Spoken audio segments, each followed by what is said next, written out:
This is Building the Future of Health.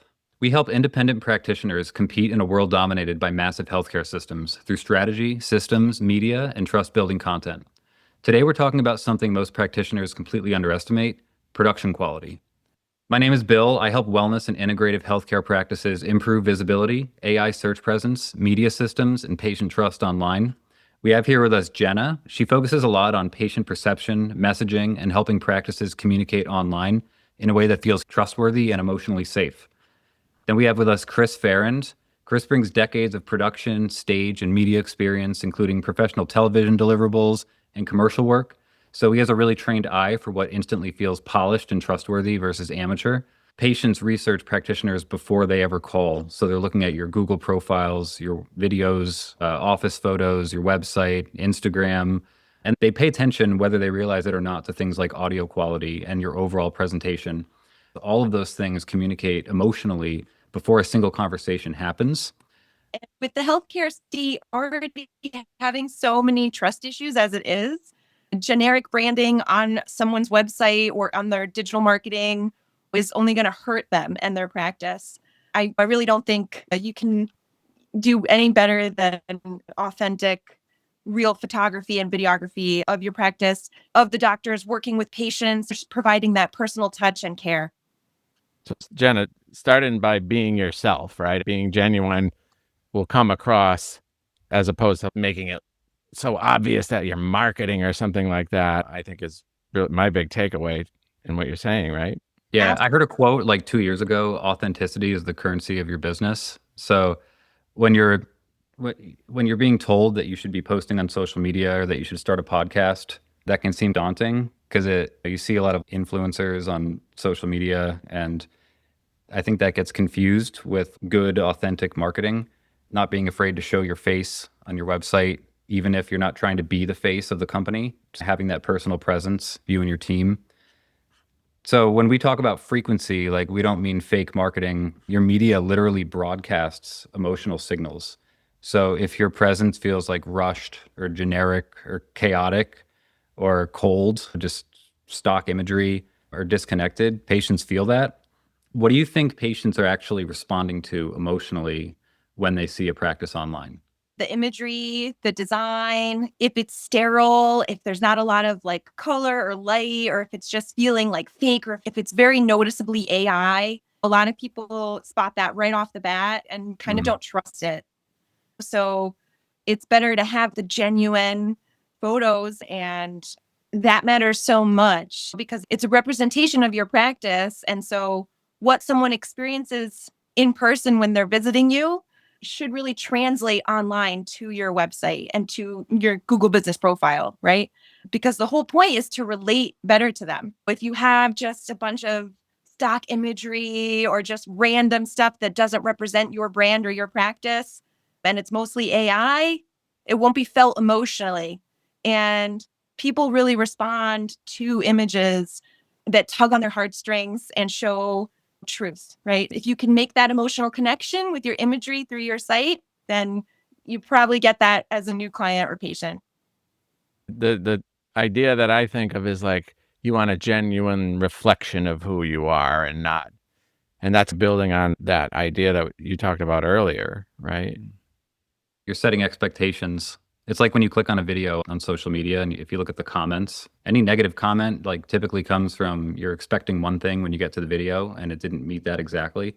So that connection between what you see online and what you experience in person is felt, and your imagery is your frequency. So if you're driving right now and you're going to write down one thing from this episode: bad audio destroys trust faster than imperfect video. So I wanted to bring this conversation over to Chris a little bit more and ask what actually separates professional feeling content from amateur content, like at the most basic level.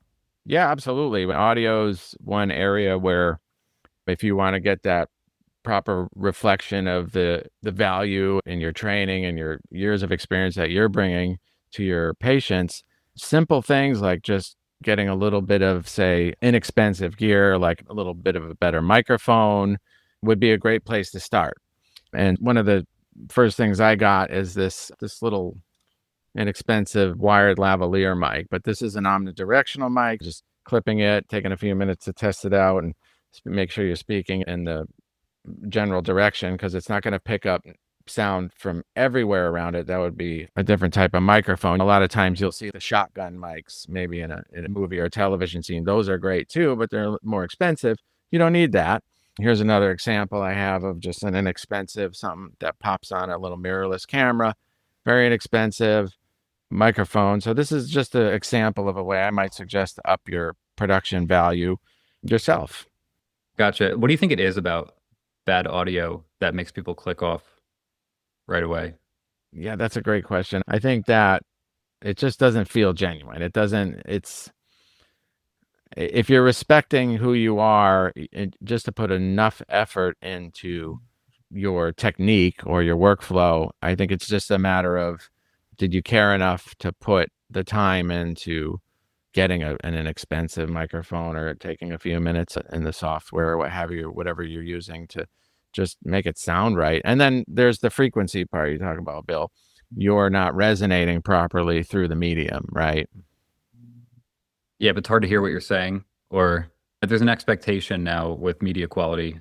So a lot of AI tools will improve your sound so you can still get away with using your phone and your camera. But one reason I wanted to put this specific topic together is just a lot of the conversations I've had recently with practice owners. They are being advised to do social media and put themselves out there and get clips, but it seems like a big production, right? Like an overwhelming task. So if you just have a phone and you want to start filming, but maybe there's like a fan in your office or something is just interfering with the way things are coming out. Can you go through what's the easiest, like most inexpensive, but like effective microphone? Yes, absolutely. I would point an entry-level audio purchase for a general user towards the wireless lavalier mics. And those are really flexible. They're a wireless solution, and you can connect them with your phone or your computer or a small, any kind of a camera. Those are the most flexible, I think, way to start. And you can get inexpensive ones, really inexpensive ones that are like the third party Amazon version. I tend to try to invest a little bit in higher quality. I know Rode makes an excellent wireless product system, and so does DJI, which, if you're not familiar with them, DJI makes an excellent. Is that what you have there, Bill? Is that a That's DJI? what I have. Yeah. Okay. I'm very happy with it. I bought a lavalier a couple years ago and it had a USB. I couldn't plug it into my phone. I never even got to use it. So I was stuck before I even started. But this has a little port that you plug into, what's it, Thunderbolt, the common one now. So I just plug this into my phone. There's an app that like where you can control settings, but I just hit record and I can walk away from the camera like 20 feet and it still picks it up perfectly. So it's good for walking videos or fitness demonstrations. You can have Covers a lot of bases. Yeah, you can have a high quality production, like even if you're outside trying to get different kinds of content, like still with just your phone. With the little rabbit they put on there, the windbreaker. And I think the Thunderbolt, it would be the USB-C if you didn't have a Mac. But yeah, so it's a pretty standard connector, right? So we have the DJI. Rode is also a good one. Rode Wireless ME. Yeah. You can plug right to your phone. Shure is a great brand. There's a lot of solutions out there. I think they're all pretty comparable, but Rode and DJI seem to be the ones that stand out as far as top selections for flexibility and at a reasonable price point. Yeah, and absolutely. There's as far as can I talk about lighting for a second? Yeah, I was going to bring that up in the next. Oh, okay. Yeah, as far as microphones go, yeah, there's USB microphones that are fairly reasonable podcast microphones that'll interface directly with your computer. And you've seen those. It's like a barrier to being genuine and being respected in what you're doing. The simple podcast-based mic with everybody using. So there's a lot of different options. The Shure is the black one everybody uses when we talk about the Shure brand. And there's so many. I'm using I'm just testing this high-end audio mic, and it's dry. There's no EQ or effects on it right now, but maybe it gives people a little sense of Maybe you don't need to get the most expensive microphone. It sounds good, but there's that law of diminishing returns when you start spending a lot of money based on your need. So yeah. Yeah, Chris, so what are the biggest mistakes practitioners usually make that you see when starting any kind of content production? Let's look at. This can seem like an overwhelming thing, introducing content into your practice, but some people just wait too long trying to make things perfect and then don't get anything out. Yeah. My apologies. I got sidetracked for just a moment. So yeah, biggest mistakes practitioners make, just starting with the obvious, just using their laptop, built-in microphone that picks up sound, or you can hear the garbage truck in the 2 streets over. And the lighting is another thing. If you want, I'll just go over a quick basic on that. Yeah, how did you get your lighting? Your lighting looks great. Oh, no, I appreciate that question. So another toy or piece of equipment I got to use recently, I have a big soft box here. So when you think about lighting, the general rule, think about like photography. The general rule is the larger the light source and the closer it is to the subject, the softer the light. So if you want a kind of a soft, flattering light, nice soft shadows, you want a big light source here. Now, I happen to have a fancy one, but here's a trick. You can get something like this, and I think this was like $20 at Amazon. It's just a little battery powered LED panel. Now, if I put this on that looks great, doesn't it? But what you could do, no, it doesn't. So actually, I have something here. Can I show you something real quick? Yeah, of course. Yeah, you brought that to the shoot. Brought it to the shoot. Recognize it. That's a handy little thing. If I drop it and break, it's $20. But this is actually a piece of foam core I took out of a picture frame. And if you just point it, it's not going to be but if you just bounce the light off the white source and bring it close, that's all you would have to do. Nobody's ever going to see that if you put it off your camera. You have, for $20, you have a nice soft light. Wow, that's a hack right there. It's a hack. Man, yeah. I've spent hours messing with lighting and never even filmed because I couldn't get it right. Yeah. And right now I have the secondary cheap one over here to get a little bit of just edge or rim lighting over here or balance out the big one. So two lights in this. But yeah, so it doesn't have to a nice window light. If you have a large window with soft light coming in, you could just face the window. And I've seen people do that I can tell when they're doing that on a production and they're just in their house and it looks great. The opposite of that is the smaller the light source and the further away, the more hard shadows you're going to get. So if you're taking pictures or video in the midday sun, you're getting these hard shadows. Typically aren't very flattering, or if you know how to use hard light, it can be cool and effective, but it's much harder to work with. Yeah, I typically get one side is dark, the shadows in the background. Yeah, I could talk about lighting all day long, but maybe that's for another day.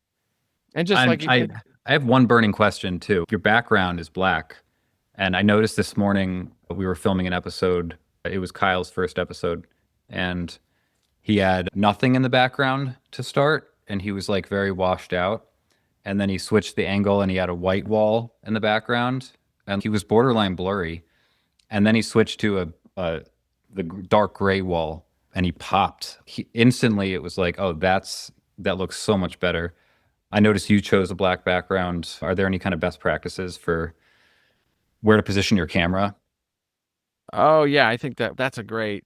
It depends on the space, I know, but yeah, open-ended question. Yeah, it really depends on the space, and it depends on for example, this space here, I won't get into it. It's a really hard one to work with. So I kind of chose black because I wanted it to absorb light and kind of hide things, right? So if your space is, I have this, see this back there where it's very specular? It's almost like a mirror. The whole room I'm in is covered in foil, basically. It's really hard to work with. So I just, for practical reason, I wanted that the black absorbs light. And it gives a certain effect if that's what you're going for, a dark, mysterious, creative person. And then with white, obviously, it gives a different emotional effect, but it can be used to reflect light. So say you don't have the big light like I have here, you can reflect light off the white and bounce it back onto yourself, or as far as the background goes, get a completely different effect. So little thought could be put into that for the average production. Love it. If you have a black background and you're planning to put a custom background in, like through an AI tool, would that be beneficial, like for contrast or? Yeah, that's a great question. I couldn't answer that off the top of my head. I always think of like the green screen that you might be referring to. So I'd Yeah. hate to give the wrong answer on that, but certainly a little research might help somebody determine how to best project their what do you call it, computer generated background. I don't know If if anyone listening has a background and you can't really get it to look right, feel free to email it to us at resonategrow.com and we can give you some pointers. definitely. That's a non-starter usually. Humming in the background, some bad audio, and not knowing where to put the video background is typically the first two places I see holds everything up. Definitely. So another topic I wanted to dig in on this same episode was the difference between becoming a online presence versus being an influencer. And I think there's a lot tied to that term. The goal is helping the right patients feel safe enough to reach out. And Jenna, what do you think patients are actually looking for emotionally right now? Why is there a new model of healthcare emerging with people that we talk to every day? What do you think is the main emotional driver right now? Yeah, I love that question. I think people are just looking for care. They want to know that someone is going to help them and take care of them. And of course, they're looking for that level of professionalism and they want to make that human connection with someone, even if it's like a virtual call, right? Which does happen. So I think, Excuse me. yeah, so I think people are just looking to make that human connection. And just to kind of touch back on the microphone and relate it to this, if you can't hear someone, and hopefully you can hear me now, even though I'm not using a fancy microphone, but you're trying to make that connection with them, right? So quite literally, your connection is disrupted. So I think that's why people veer away from things like that because they can't easily understand or relate to who's trying to connect with them. So that's why I think that's really important, right? Having that strong audio, a clear visual, because even if it's virtual, it's a real human being. Even if it's a telehealth, whatever it is, it's not just an AI bot. So there's real people helping other real people. And I think that's what it's all about. Yeah, Yeah. I patients would are not also, expecting Hollywood. yeah, I would add, don't overthink it, right? It's you don't want paralysis through analysis. Just try a microphone, try a little light, and go for it. You know what I mean? Absolutely. And the more you do it, the more comfortable that you'll get with it. And you'll learn more each time you do it too, I think. Agreed. That's why we call marketing a practice. It shouldn't be something forced. You really look for an avenue for you to talk about what you're passionate about, capture that moment on film, make sure that the lighting and the audio is right when you do, and then that message will resonate with the right patient. So independent practitioners actually have an advantage here because big healthcare systems often feel very corporate and there's waning trust. Real practitioners can still feel human online. I don't know if you've ever seen like a big corporate practice, like when they try to put some personality on the site with a team photo standing outside the brick building, but you just want a little bit more, right? And you can get that with a concierge or private practice. There's some of these newer models. So if someone listening wanted to improve immediately this week, what should they do? I'll do a little quick fire checklist here. Replace the stock photos on your website wherever possible. Grab one of those lavaliers that plug in through USB-C to improve your audio quality on anything that you film, even if it's your phone. Clean up your homepage. Try to put some personalized pictures on there if you can. Show the real office, right? Portrait mode does a great job taking close-up shots and just giving that feel, what the colors are and everything. Just speak naturally. Answer real patient questions that you answer every day anyways. A lot of practitioners get the same questions over and over, so you can deliver that information online and just create media that feels human, especially in the AI age where I see a lot of ads that are completely AI generated, and that's eroding trust. So the future of health belongs to practitioners who can communicate trust online as clearly as they deliver care in person. We'll be at the Better Way conference helping practitioners improve media, visibility, and AI search in real time. Thanks for listening to Building the Future of Health. This has been Jenna, Chris, and Bill. We'll see you in the next episode.